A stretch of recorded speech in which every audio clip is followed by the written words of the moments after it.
Let's start with corporate governance subject. Unit 5 Corporate Failures and Scams in India. Lesson 7. Okay, Unit 5, Lesson 7 Corporate Failures and Scams in India. Unit 5, Lesson 7. कि क्या corporate failures आए और क्या scams हुए India के अंदर. हमने पूरा ग्लोबलाइज तो देख लेंगे.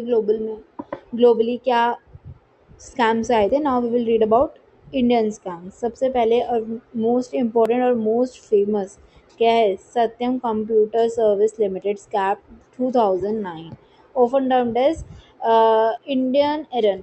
ठीक है, इसको इंडियंस एनरन भी कहते हैं. इंडियंस एनरन एनरन हमने पढ़ा था ग्लोबल जो हुआ था, स्कैम हुआ था. तो ये जो सत्यम वाला है इसको इंडिया का एनरन कहते हैं. ठीक है, ये जो स्कैंडल एक्सपोज करता है सिस्टमैटिक गैप. क्या गैप, सिस्टम में क्या गैप है in corporate governance, statutory audits और बोर्ड लेवल ओवरसाइट में with in India booming IT sector. क्या दिस स्कैंडल एक्सपोज करता है, क्या स्कैंडल एक्सपोज करता है सिस्टमैटिक जो गैप आ रहा है कॉर्पोरेट गवर्नेंस में, स्टैट्यूटरी ऑडिट में और बोर्ड लेवल के ओवरसाइट में इंडिया के अंदर. ठीक है, जैसे जैसे आईटी सेक्टर बूम कर रहा है. Profile and nature of the fraud. ठीक है, फ्रॉड के बारे में हम देखते हैं. देखो इसका फाउंडर प्रमोटर कौन था, बी रामलिंग राजू. हम राजू से बोलेंगे. राजू था जिन्होंने फ्रॉड किया था. ठीक है, सत्यम में फाउंडेड इन 1987. और ये एनएसई में लिस्ट नहीं था, न्यूयॉर्क वाली में था, न्यूयॉर्क स्टॉक एक्सचेंज में था, बॉम्बे स्टॉक एक्सचेंज में लिस्ट थे. द कन्फेशन, जनवरी 2009 में राजू ने एडमिट किया कि inflating financial matrix continuously over several years. उसने एक्सेप्ट कर लिया कि वो इन्फ्लेट कर रहा था, ज़्यादा दिखा रहा था फाइनेंशियल मेट्रिक्स को कंटिन्यूसली बहुत ज़्यादा सालों से, to bridge the gap between real performance, ताकि वो गैप दिखा सके किसका रियल परफॉर्मेंस जो असली में हो रहा था. एग्रेसिव मार्केट एक्सपेक्टेशन, मार्केट की एक्सपेक्टेशन की जो 10 आउट ऑफ 10 कर रहा है और वैसे वो नेगेटिव में चल रहा था. ठीक है, तो राजू ने एडमिट कब किया, जनवरी 2009 में. देन है फाउंडर ने पढ़ लिया कन्फेशन उसका 2009 जनवरी में आया था. नंबर्स क्या थे, ओवर 7,136 करोड़ यानी nearly $1 billion in fictitious assets were recorded. मतलब उसने क्या रिकॉर्ड कर रखा था, एसेट्स, नकली एसेट, फिक्टिशियस एसेट्स उन्होंने रिकॉर्ड कर रखे थे अराउंड $1 बिलियन यानी कि 7,136 crore rupees. Of this 5,040 crore is claimed cash. और इनमें से तो 5,040 तो कैश थे और bank balances were non existent. और इनमें से इतने तो नॉन एग्जिस्टेंट, एग्जिस्ट ही नहीं करते थे. मोडस ऑपरेंडी क्या हुआ था, फैब्रिकेटेड बैंक स्टेटमेंट नकली बनाई गई, इन्फ्लेट किया गया रेवेन्यू के फिगर्स को, क्रिएट किया गया फेक इनवॉइसेस को और यूजर अकाउंट्स को, एंड मास्किंग कैश डेफिसिट्स को मास्क कर रहे थे, छुपा रहे थे वाया क्यूमुलेटिव बाउंसिंग मैनिपुलेशन से. कॉर गवर्नेंस फेलियर्स क्या हुए, अब ये सब हुआ, ये कर रहे थे वो, हमें पता चला ये स्कैम कर रहे थे वो. बट ये हुआ क्यों, कॉर्पोरेट गवर्नेंस फेलियर की वजह से. क्या फेलियर है, board oversight, independent directors, audit failure, internal controls. ये सारे कॉमन नहीं लग रहे ग्लोबल वाले से. बोर्ड ओवरसाइट किया था, कुछ भी न्यू नहीं है इन चारों में. बोर्ड का फेलियर था कि वो फिड्यूशरी ड्यूटी अपनी पूरी नहीं कर रहा था, शील्ड करने के लिए शेयर होल्डर्स को. डायरेक्टर्स पैसिवली रब्ड स्टैम्प, बस बिना देखे स्टैम्प करे जा रहे हैं, हामी भरे जा रहे हैं मैनेजमेंट डिसीजन पे without independent investigation. Independent directors suffered from missing supervision, supervision ही नहीं थी, ढंग से कोई देख रेख ही नहीं थी, इंडिपेंडेंट डायरेक्टर्स नहीं थे, सब मिले हुए थे. Peripheral and completely detached from financial realities.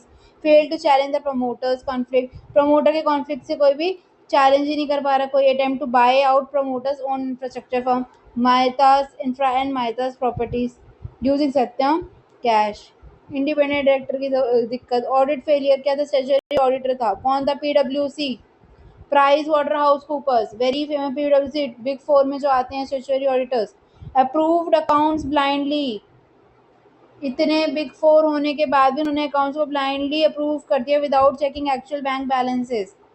Absolute negligence चल रहा था in cross verifying third party certificate, third party confirmation ले ही नहीं रहे थे. Allows the multi year fraud to pass completely undetected, जो अनडिटेक्टेड जा रहा था. इंटरनल कंट्रोल्स में क्या, एक्सट्रीमली वीक इंटरनल चेकिंग थी. इंटरनल कंट्रोल्स बिल्कुल नील बट्टा सन्नाटा, एक्सट्रीमली वीक थे.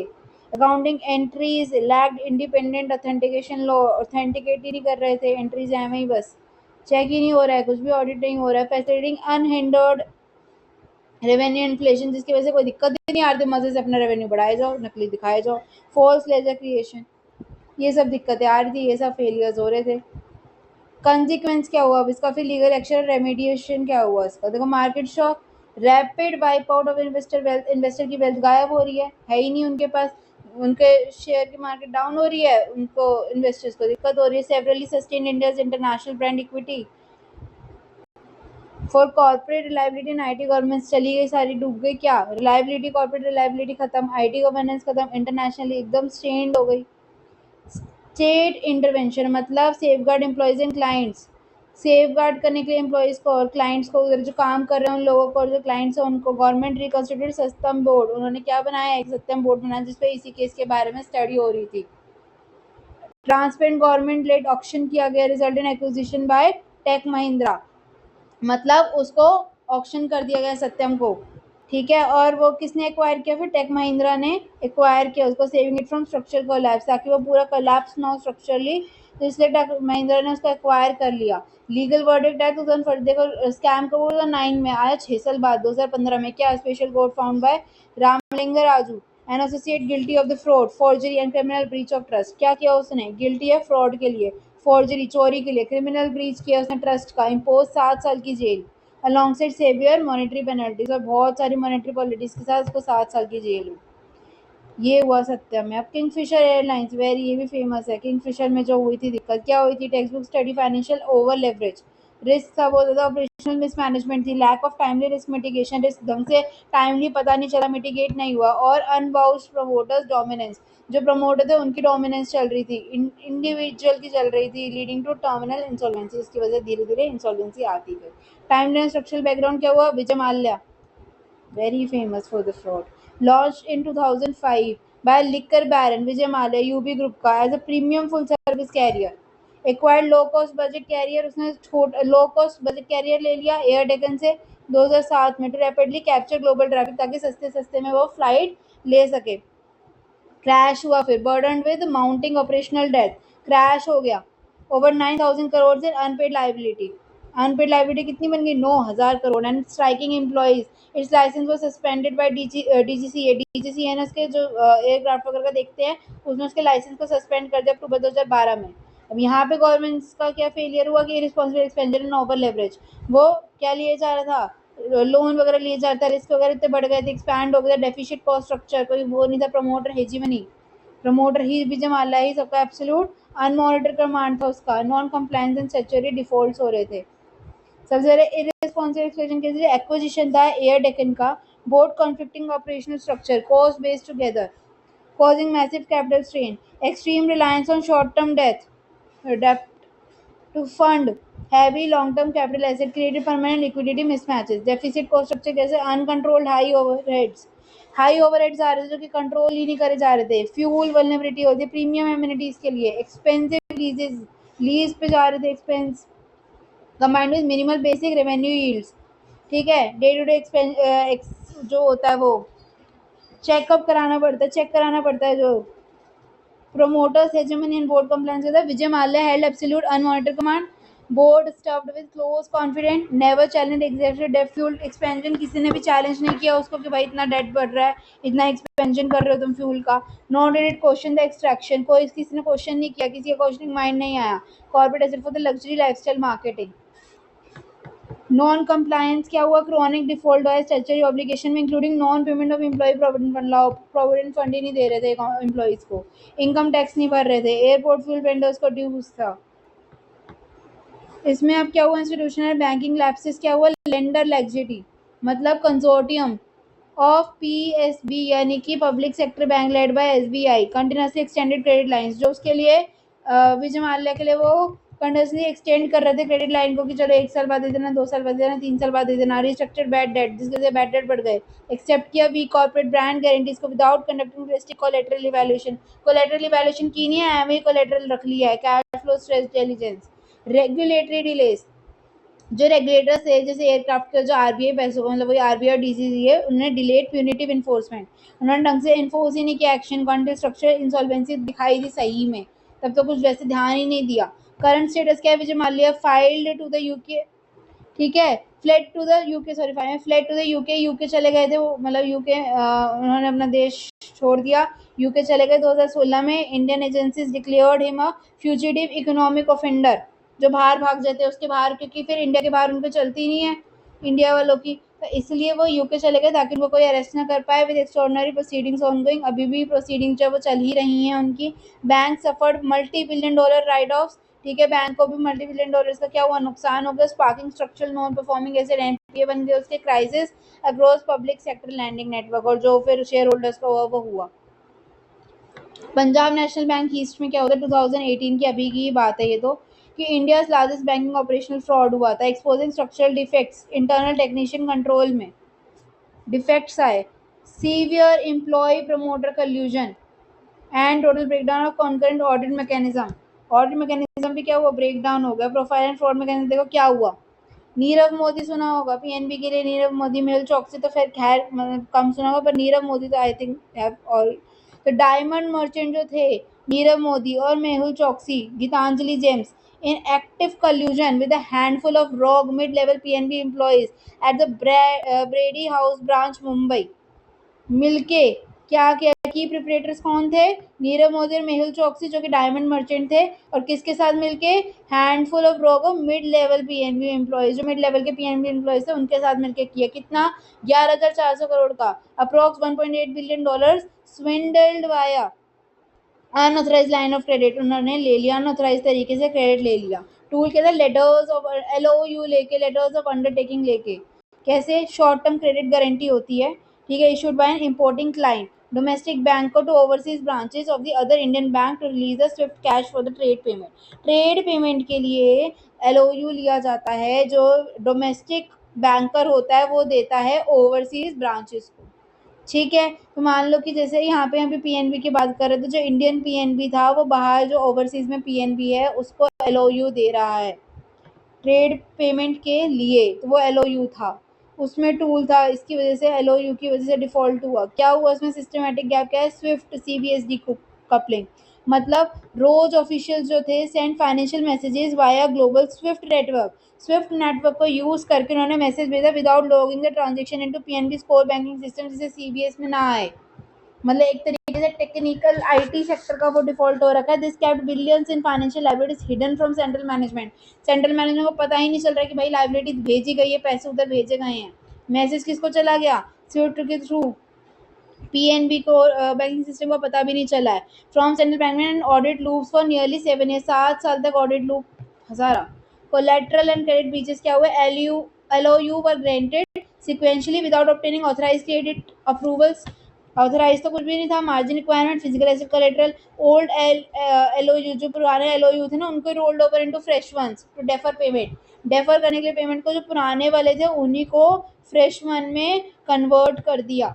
सुपरविजन क्या हुआ, audit and supervision word both internal inspection और जो कॉन्करेंट ब्रीच ऑडिटर्स थे, completely miss absolute mismatch between Swift message volumes and core ledger accounts. उन्होंने देखा है कि भाई इनमें तो घपला हो रखा है, दोनों में इतना डिफरेंस आ रहा है, इतना मेजर, भाई कम होते हैं कि इतने 11,400 crore.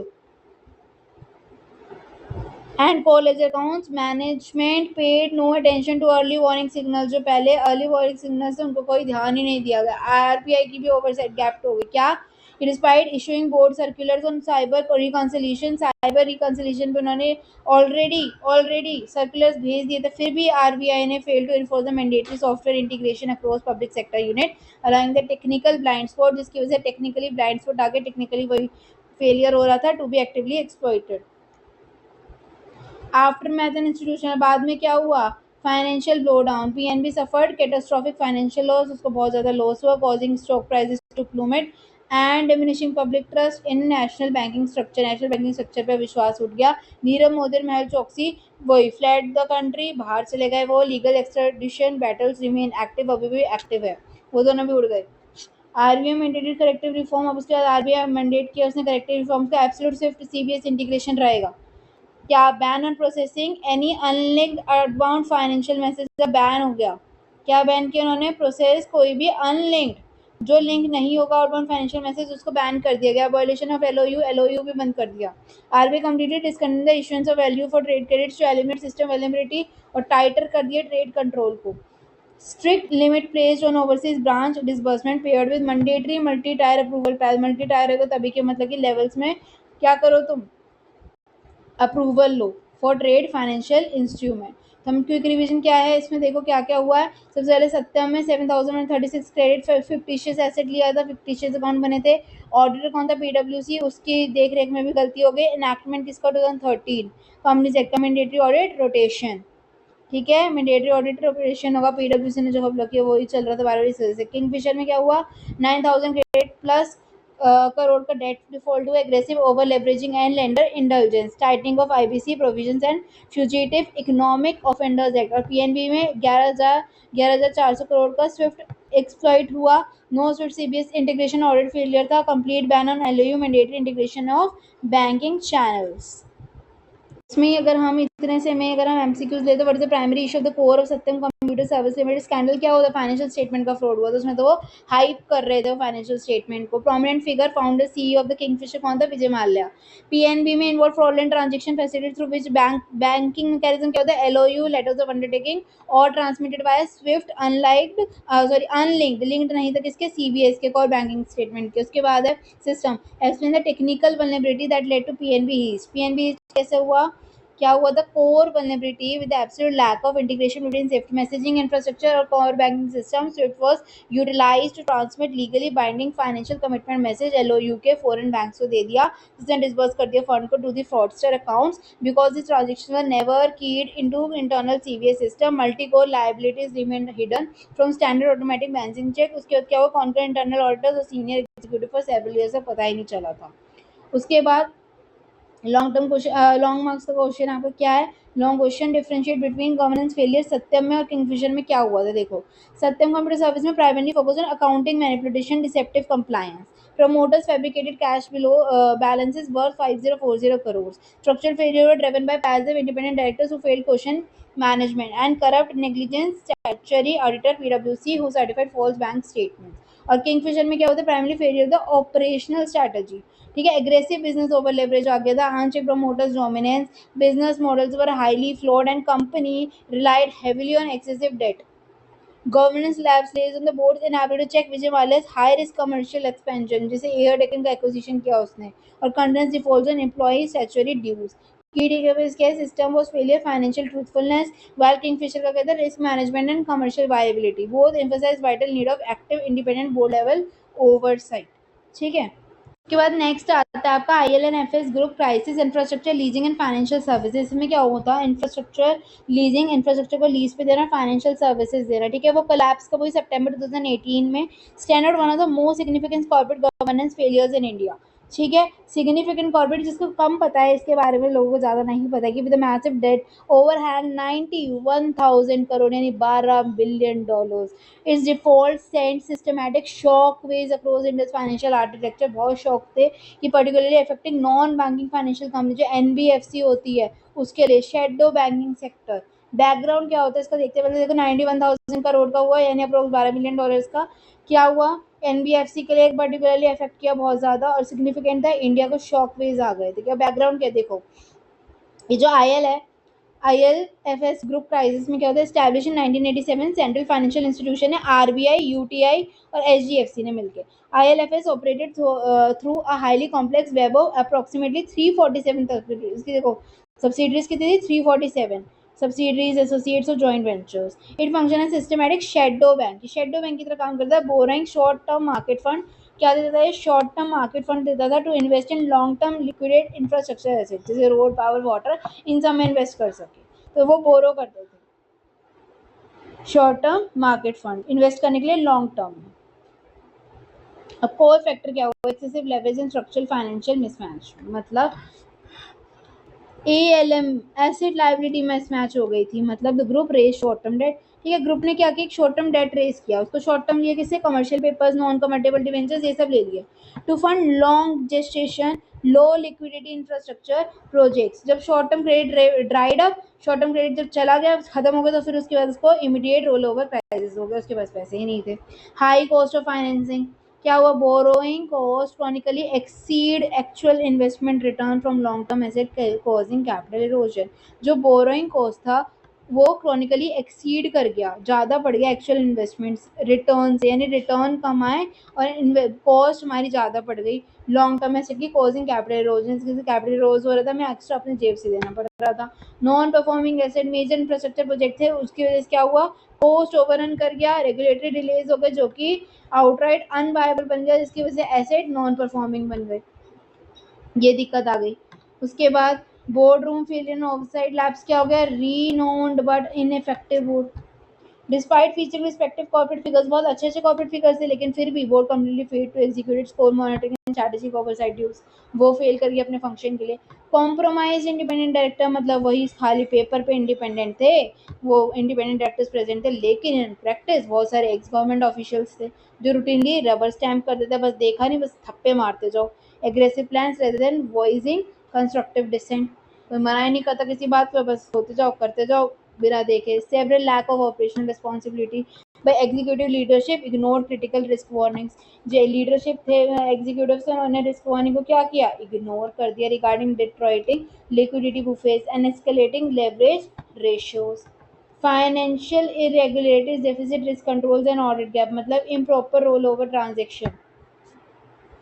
Financially irregularities are the deficient risk control बिल्कुल नहीं था, डेफिशिएंट था, और ऑडिट गैप आ रहा था, improper roll over transaction, fresh loan disbursement were systematically used to service ageing defaults, masking underlying asset distress for years, मतलब नए नए फ्रेश लोन्स लिए जा रहे हो पुराने पुराने वाले को चुकाने के लिए। Absence of internal control system, inter group lending arrangements हो रही थी, मतलब ग्रुप के अंदर ही लैंड कर रहे थे एक दूसरे से, boring terms, lack and proper transparency ही नहीं थी, सेंट्रलाइज्ड रिस्क फ्रेमवर्क था, ऑब्जेक्टिव वेरिफिकेशन नहीं हो रहा था, मतलब इंटरनल कंट्रोल में दिक्कत आ रही है, इनएडिक्वेट credit rating oversight, credit rating में ओवरसाइट ढंग से नहीं थी, मतलब प्रोमिनेंट क्रेडिट इकरा के और इंडियन रेटिंग सब बेकार, fail to detect structure insolvency, वो पहचान ही नहीं पाई कि भाई इनमें दिक्कत आ रही है, maintaining top tier credit ratings, और फिर क्या कर रहे थे उनको अच्छे अच्छे क्रेडिट रेटिंग्स दिए जा रहे थे until the verge of complete collapse, जब तक वो कोलैप्स नहीं हो गई तब तक अच्छे अच्छे रेटिंग्स दे रहे हैं इकरा वगैरह। Regulatory coordination gap due to operating in fragmented diverse, क्या हुआ, operating in fragmented diverse sectors की वजह से group slip through overlapping regulatory cracks of SEBI RBI MCA, मतलब कोऑर्डिनेशन नहीं हो पा रही थी, operating in fragmented diverse sectors, SEBI कह रहा था आरबीआई देख रहा होगा, आरबीआई कह रहा था सेबी देख रहा होगा, एमसीए कह रहे दोनों देख रहे होंगे, मतलब स्लिप हो रही थी उनसे रेगुलेटरी फंक्शनिंग, कम हो रही थी, उनसे हो ही नहीं रही थी, तीनों एक दूसरे पे छोड़ जा रहे थे जो भी हम, मतलब बहुत ज़्यादा ढील छोड़ रखी थी। सिस्टम कॉन्सिक्वेंसेज, फिर क्या हुआ और मार्केट फॉल आउट कैसे हुआ, कंटेजियन इफेक्ट, मतलब the sudden default triggered a severe liquidity crunch, एकदम से जब डिफॉल्ट सामने आया तो उसकी वजह से लिक्विडिटी क्रंच हो गया, लिक्विडिटी नहीं बचे across the entire NBFC and housing finance sectors, causing capital access costs to spike dramatically। Erosion of investors confidence, obviously हो गया इन्वेस्टर्स का कॉन्फिडेंस धम करके नीचे उतरा, mutual fund, pension fund, retail public investor expose, NBFC paper suffered major valuation downgrades, sweeping governmental intervention, मतलब 2018 अक्टूबर में Indian government took control, Indian government ने उस पर कंट्रोल ले लिया, डिसॉल्व द इंक्यूमेंट बोर्ड, उसको बोर्ड को डिसॉल्व कर दिया, अपॉइंट किया new specialised board led by Uday Kotak, वही कोटक में कोटक जी का, कोटक बैंक का, to orchestrate structural debt resolution, ठीक है, उदय कोटक ने संभाला, फिर इंडियन गवर्नमेंट ने टुक कर लिया था उसको, sweeping government intervention. Now we will read about ICIC bank corporate governance failure, ICIC में भी हुआ है फेलियर, क्या हुआ आईसीआईसीआई में, bank crisis highlight severe conflicts of interest का कॉन्फ्लिक्ट था, एथिकल मिसकंडक्ट था, quid pro quo arrangements at the highest executive tier, भाई उधर तो मिडिल टायर में होता है, यहाँ पे एग्जीक्यूटिव में हो रहा है, हाईली हाईएस्ट एग्जीक्यूटिव में, मतलब जो स्कैंडल था, standards high profile, management director CEO चंद्र कोचर का, जो चंद्र कोचर थी, जिनके हस्बैंड के साथ उन्होंने दोनों ने मिलके, हस्बैंड वाइफ ने क्या किया था, स्कैम किया था, उसी के बारे में आईसीआईसी का, चंद्र कोचर के हस्बैंड थे दीपक कोचर, मतलब हैं दीपक कोचर, ठीक है, इन्होंने किया था, ये भी हाई प्रोफेशनल केस था, हाई प्रोफाइल केस था, मैनेजिंग डायरेक्टर जो सीईओ थी Chandra Kochhar and her professional dealings with the Videocon group. Anatomy of the cases, key facts और मैकेनिज्म क्या देगा, कॉन्फ्लिक्ट ऑफ इंटरेस्ट आ गया था, किट प्रोक्यू, मतलब इन 2012 जो आईसीआईसी बैंक थी उसने सैंक्शन किया एक लार्ज लोन 3250 करोड़ का वेणुगोपाल धूत वीडियोकॉन ग्रुप, ठीक है, वीडियोकॉन ग्रुप को उन्होंने क्या दिया, लोन दिया, किसने, आईसीआईसी बैंक ने सैंक्शन किया लोन, किसको, वीडियोकॉन ग्रुप को 3250 करोड़ का, Almost simultaneously, Dhoot invested 64 crores in New Power Renewable. जो धूत थे फिर जिनकी वीडियोकॉन ग्रुप थी, उन्होंने इन्वेस्ट कर दिए कितने 64 करोड़। जब उन्होंने 3250 करोड़ का क्या लिया, लोन लिया आईसीआईसी से, 64 करोड़ उन्होंने किस में इन्वेस्ट कर दिया, न्यू पावर में। क्लीन एनर्जी फर्म को own and run by Chandra Kochhar husband Deepak Kochhar, जो किसकी कंपनी थी, चंद्र कोचर के हस्बैंड की। मतलब वो क्या एक तरीके से हो गया, धूत क्या कह रहा कि अगर तुम मुझे लोन दे दोगी आईसीआईसी बैंक से, तो मैं तुम्हारे हस्बैंड के उसमें जो है इन्वेस्ट कर दूंगा। तो इसलिए साइमल्टेनियसली दूत invested 64 crore in the new power renewable, जो किसकी थी, Chandra Kochhar husband, run by Chandra Kochhar husband Deepak Kochhar. This represented a classic conflict of interest and undisclosed personal gain.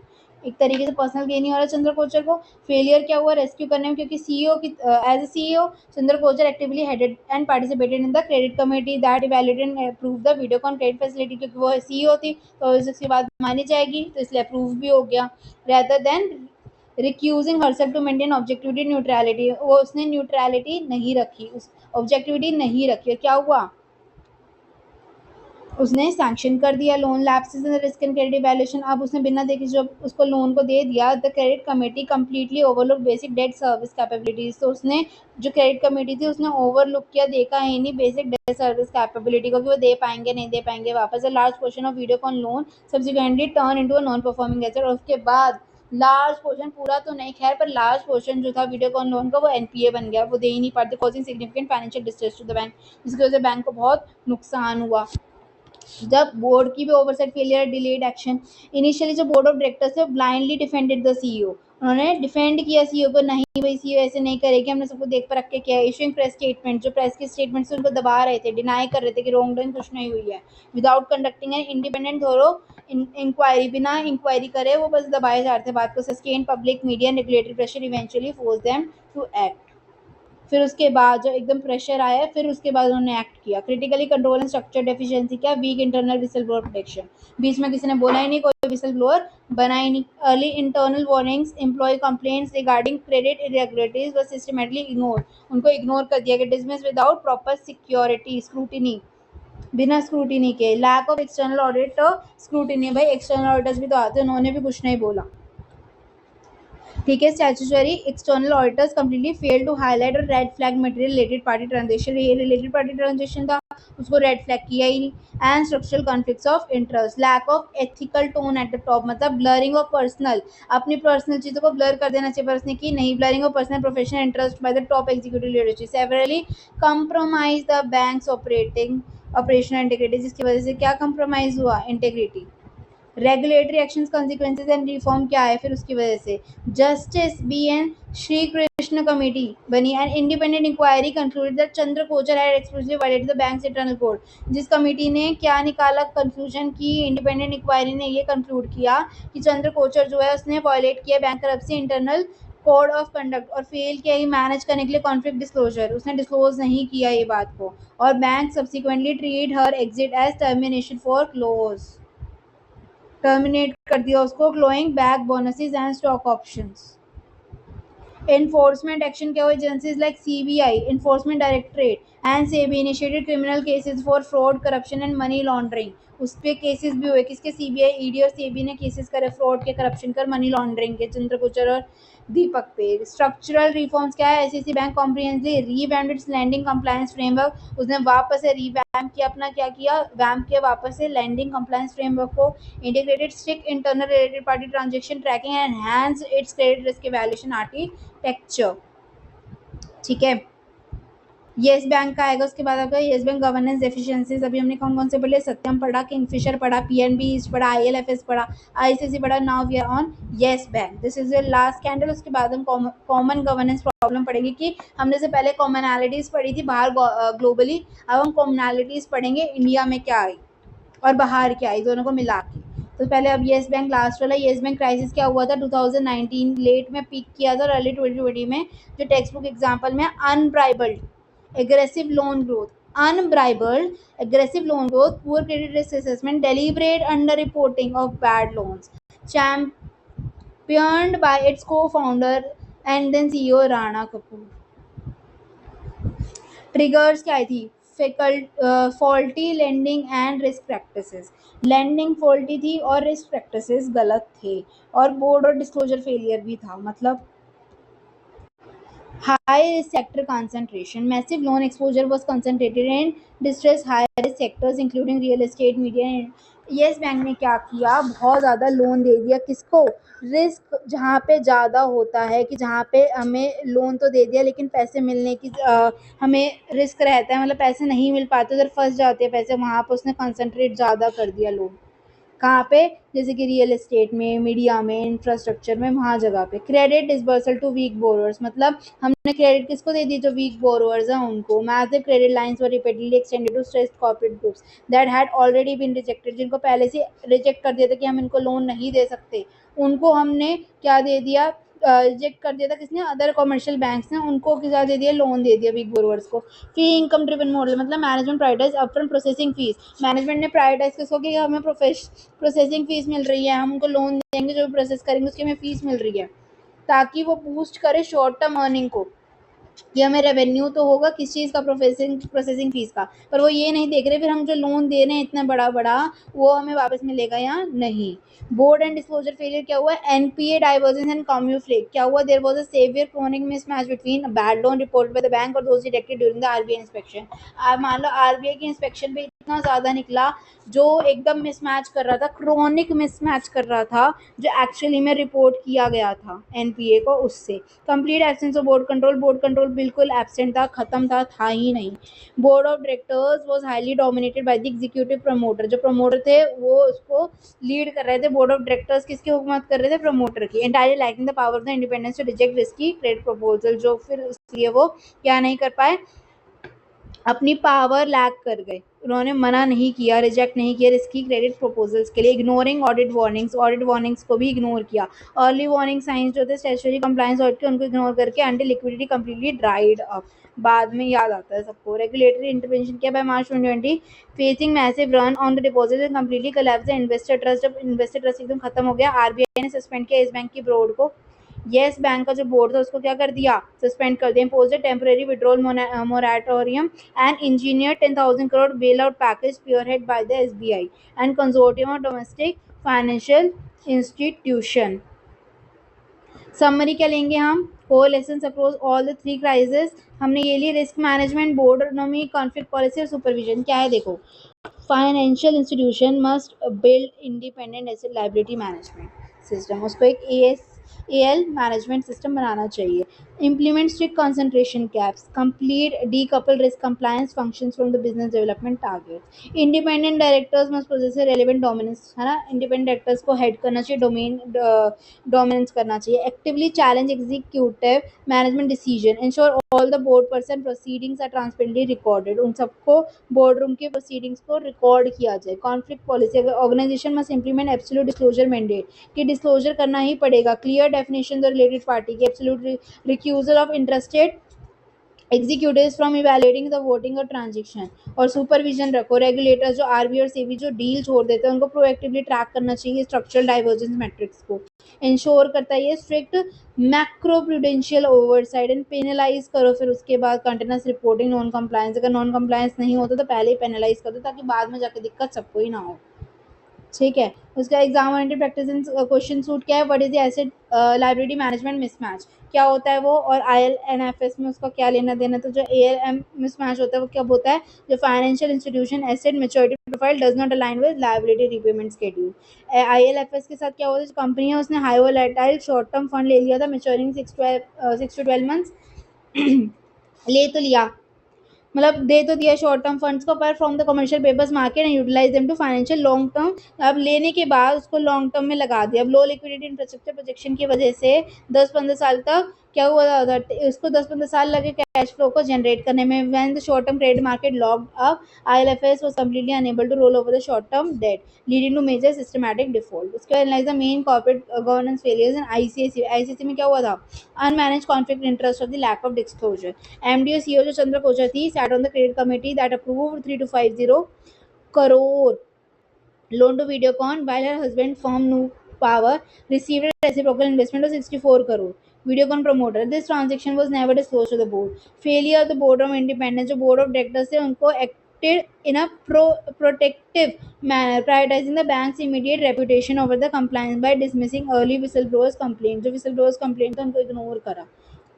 Auditors और कंप्लायंस ब्लाइंडलीनेस क्या इंटरनल चेक और जो बैलेंस सिस्टम था एक्सटर्नल ऑडिटर्स थे failed to flag material related पार्टिनेशन वो ही मतलब पकड़ ही नहीं पाए कि ये सब हो रहा है मेजर गैप आ रहा है इंटरनल ट्रांसपेरेंसी फ्रेमवर्क में और उसके बाद क्या है कोर फैक्टर्स क्या थे इसकी वजह से रेगुलेटरी टेक ओवर हुआ येस बैंक का क्या हुआ था aggressive and faculty faulty credit risk model.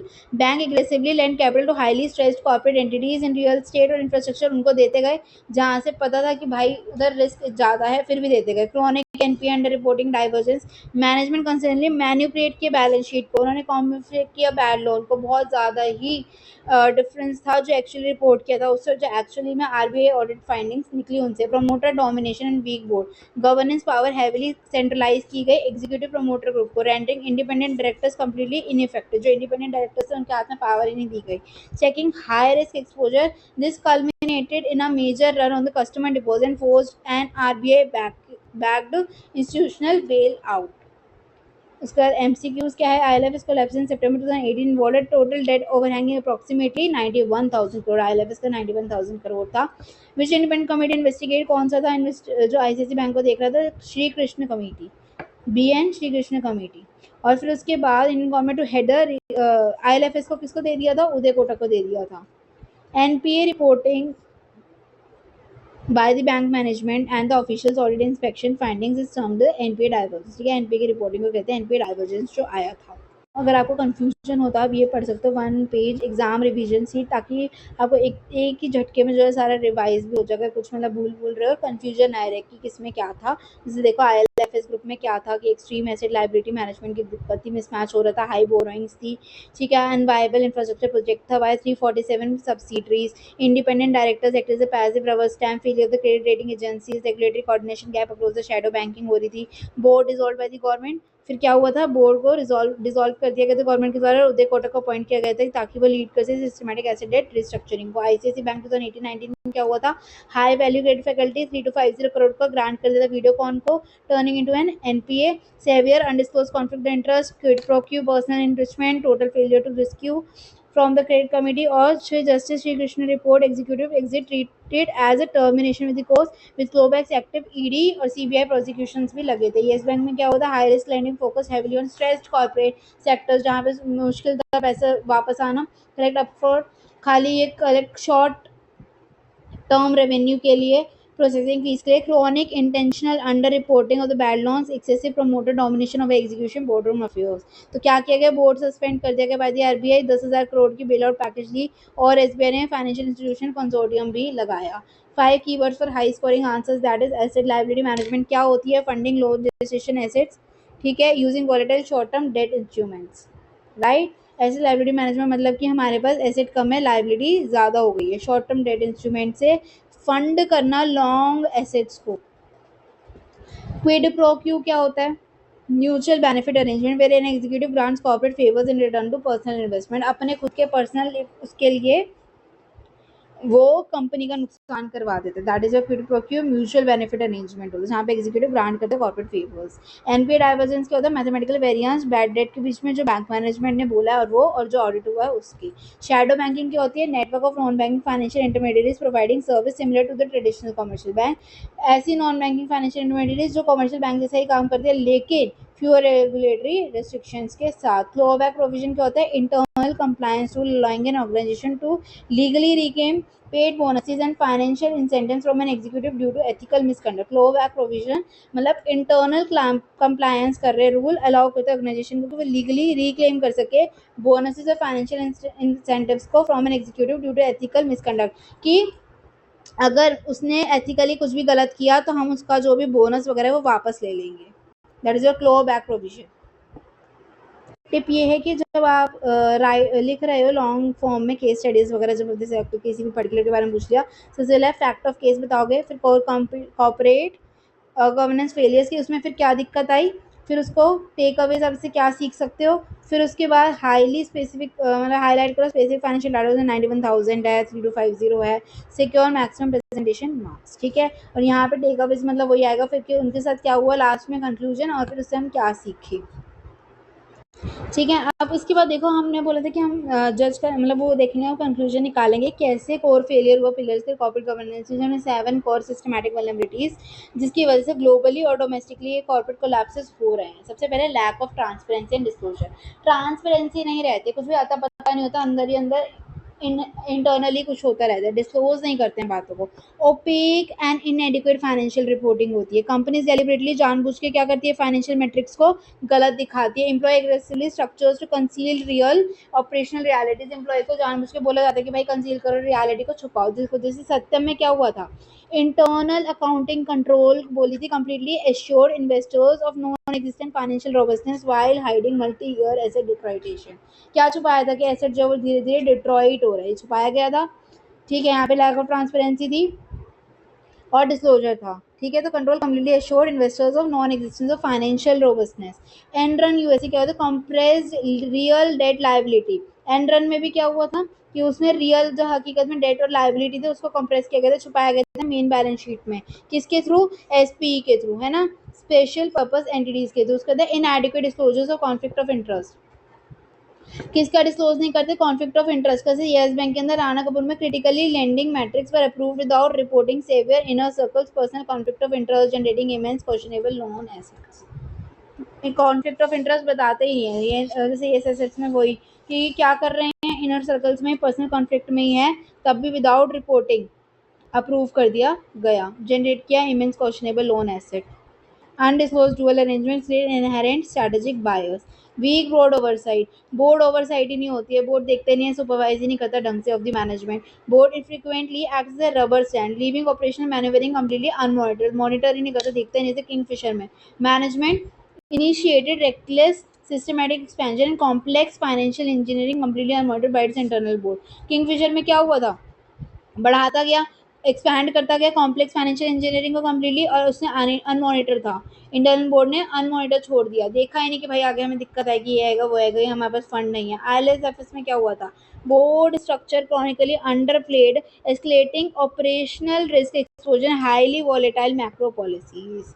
Board structure क्या होता है, क्रॉनिकली अंडरप्लेड, उसने अंडरप्ले किया, एस्केलेट किया ऑपरेशनल रिस्क को, ऑपरेशनल रिस्क बढ़ गया, एक्सपोजर और हाईली वॉलेटाइल मैक्रो पॉलिसीज हो गए। Ineffective independent director, independent director ineffective था, क्यों रखते हैं इंडिपेंडेंट डायरेक्टर को, ताकि वो अच्छे से अपना काम कर सके। इनफेक्टिव है भाई, यहाँ पे suppose to provide a critical objective boundaries but constantly fail to dispute, जैसे सत्यम में हुआ, आईसीआईसी में हुआ, क्या independent non executive member fully bypass questioning core asset, bypass ही कर दिया, रहने दिया, जाने दिया। कॉम्प्लेक्स इनर सर्कल ट्रांजेक्शन को नहीं देखा, आरटीपी को नहीं देखा, रिलेटेड पार्टी ट्रांजेक्शन को नहीं देखा, आरपीटी को। Risk management shortcoming, risk management नहीं कर पा रहे हो तुम, lack of proper risk management mitigation, जैसे inequity risk management framework lead to outsize cascading default, Yes Bank के अंदर इसलिए हाई रिस्क एक्सपोजर हुआ। पीएनबी इसमें क्या होता है, सिस्टमेटिक क्रेडिट वेरिफिकेशन वो separate from the internal SWIFT, देखो प्रॉपर रिस्क एसेस हुआ था, नहीं हुआ था, कि बीच में भाई टेक्निकल दिक्कत आ जाएगी। Excessive reliance on high risk undertaking, high risk undertaking पे इतना ज़्यादा रिलाई कर लेना, जैसे कहाँ पे purchasing unsustainable alpha projections without capital stop losses. IFS में क्या हुआ है, liquid infrastructure portfolio funding long term project through short term debt instruments. Weak internal control अच्छे नहीं, इंटरनल कंट्रोल जैसे कि minimal internal scope permits long running anomalies to escape notice, Satyam में internal audit function नहीं था, failure to address red flags, अब red flags को नहीं देख पा रहे हो, corporate system intentionally ignore operational standard warnings. Kingfisher Airlines में कैश फ्लो वार्निंग दी गई थी, नहीं देखी, इग्नोर कर दी, डेकन उसको खरीद लिया, डेकन एयरलाइंस को। Regulatory and compliance failure insufficient regulatory oversight, regulator struggle to match real time balance sheet को, और फिर क्या हुआ, उससे कॉम्प्लेक्सिटी से आगे historical gap note ICICI Bank और येस बैंक के अंदर। Ethical failures and cultural malaise, क्या हुआ, management conflict and essence of ethical culture, जिसमें एनरन में absolute priority placed on personal enrichment, अपने लिए देखा, खाली पर्सनल एनरिचमेंट देखा, ऑर्गेनाइजेशन जाए बाहर में। Ineffective whistle blower mechanism, crucial internal alerts are actively suppressed और लैक स्पेस रिपोर्टिंग फॉर्मेट। देखो Satyam Computers, Enron, Yes Bank, Kingfisher, LFS, PNB, सबके बारे में दे रखा है कि क्या गवर्नेंस फेलियर हुआ और फिर उससे कॉन्सिक्वेंसेस क्या है। सत्यम में क्या हुआ था? Falsified cash bank balances, completely fabrication और non existent revenue and profit overviews, है ना, झूठा झूठा दिखाया था। Drastic revision of Indian corporate laws, replacement of entire board, arrest of promoters arrest हुए। एंड्रन यूएस में क्या होता है? Off balance sheet structure vehicles used to hide billions of dollars in toxic operational debt. Toxic operation debt को छुपाने के लिए और बैलेंस शीट स्ट्रक्चर व्हीकल को यूज किया गया। जैसे socks enactment of auxiliary act को मैंडेट किया गया स्ट्रिक्ट ऑडिट कंट्रोल्स के लिए। येस बैंक में क्या हुआ? Severe conflict of interest by promoter, massive underreporting of non-performing asset, regulatory restricting RBI complete management replacement of safeguard public deposit. Kingfisher में reckless capital expansion किया गया डेक्कन उसको लेके passively and total failure to address operational red flags. Tightened recovery norms, willful defaulters across the banking ecosystem. ILFS में क्या हुआ? Asset liability mismatch हो रही थी, multi-year infrastructure via short-term commercial papers, government led board take over to stabilize systematic financial risk. किसको दे दिया गया? PNB east में क्या हुआ था? Total detachment between core banking system and international Swift communication logs, RBI mandated absolute real time integration, switch analyse across और ban कर दिया गया उसको कि भाई। अब इन टेक्स्ट क्वेश्चंस क्या है? What triggered the ILFS group crisis? क्या ट्रिगर किया गया था आईएलएफएस में? कि high level of non performing assets and liquidity issues आ रही थी। Which Indian regulatory body ILFS के लिए कौन सी थी? MCA. Indian everybody intervened in ILFS. ILFS के लिए एमसीए से भी आरबीआई ने देखा था। किसने देखा था? मिनिस्ट्री ऑफ कॉर्पोरेट अफेयर्स ने। मेजर गवर्नेंस इशू जो आईसीआईसी में आ रहा था वो क्या था भाई? सीओ रिलेटेड पार्टी ट्रांजेक्शन आ रहा था। Major event led by Yes Bank severe financial distress, किसकी वजह से? High level of bad loans and liquidity problem आ रही थी। Common governance problem in many corporate failure. Satyam और एनरन में ट्रांसपेरेंसी नहीं थी, false financial reporting थी। what type of risk management failures was central to yes bank? yes bank में क्या हुआ था? क्रेडिट रिस्क असेसमेंट था, हाई रिस्क लेंडिंग थी, किसी को भी दिए जाते। Which common issue contributed to both Satyam और आईएलएफएस में क्या था? सत्यम और आईएलएफएस में था कि इंटरनल कंट्रोल इनएडिक्वेट ओवरसाइट, ढंग से नहीं देखा गया, इंटरनल कंट्रोल में दिक्कत है। देखो सत्यम और आईएलएफएस में था इंटरनल कंट्रोल इनएडिक्वेट ओवरसाइट, और सत्यम और एनरन में था lack of transparency and fall financial. उसके बाद evaluating Satyam control service scandal, और फिर की टेकअवेज क्या थे? तो कोर इशू क्या था? प्रमोटर इन्फ्लेटेड कैश और बैंक करप्सी 5000 करोड़ का, फैब्रिकेट किया था रेवेन्यू को, ऑपरेट किया मार्जिन को, अट्रैक्ट किया कैपिटल को। डेफिशिएंसी ये थी कि इनफेक्टिव इंडिपेंडेंट डायरेक्टर नहीं थे, रब किया स्टैम्प पैसे ही। एब्सोल्यूट फेलियर था इंटरनल कंट्रोल का, स्टैट्यूटरी ऑडिटर भी फेल कर गए थे, इंडिपेंडेंट वेरीफाई भी नहीं किया था। मैंडेट कर दिया गया rotation of the statutory auditor, strict clawback provision लगा दिया गया for executive bonuses, elevated legal liability for independent board member, enhance किए गए पावर्स एबी और एसएफआईओ के। एनालाइज करो structure element behind the PNB heist and highlight the internal control deficiency. पीएनबी के बारे में बताना है। Rogue internal personnel issued unauthorised letter of undertaking to bypass conventional risk ledger. Structural failure क्या होता है? सीबीएस का क्या अनलिंक था वो, complete separation between bank internal Swift communication CBS से, allowing multi-million dollar transaction assurance to run entirely unlocked. Regulators strictly prohibited a non-integrated messaging channel, forcing instantaneous co-synchronization across all the commercial operations. ठीक है। Transparency क्या होता है? Hide करना data को। Transparency को वो मतलब कि ट्रांसपेरेंसी चाहिए होती है, मतलब हाइड ना करो डाटा को। कॉर्पोरेट फेलियर से एनरॉन और सत्यम का हुआ था। बोर्ड ओवरसाइट किसका हुआ था? किंगफिशर आईसीआईसी का। Rubber stamping passive independent directors, इस फ्रेमवर्क किसका था? रिस्क किस में था? येस बैंक में और आईएलएफएस में कि एसेट लायबिलिटी मिसमैच हो रही है, क्रेडिट वो। और इंटरनल कंट्रोल में किस में दिक्कत आ रही थी? पीएनबी ईस्ट में, मतलब वही डायरेक्टर्स फ्रॉड वर्डिट स्विफ्ट वगैरह की दिक्कत आ रही थी। That's your chapters finish, subject is finish, this was your last chapter, lesson 7।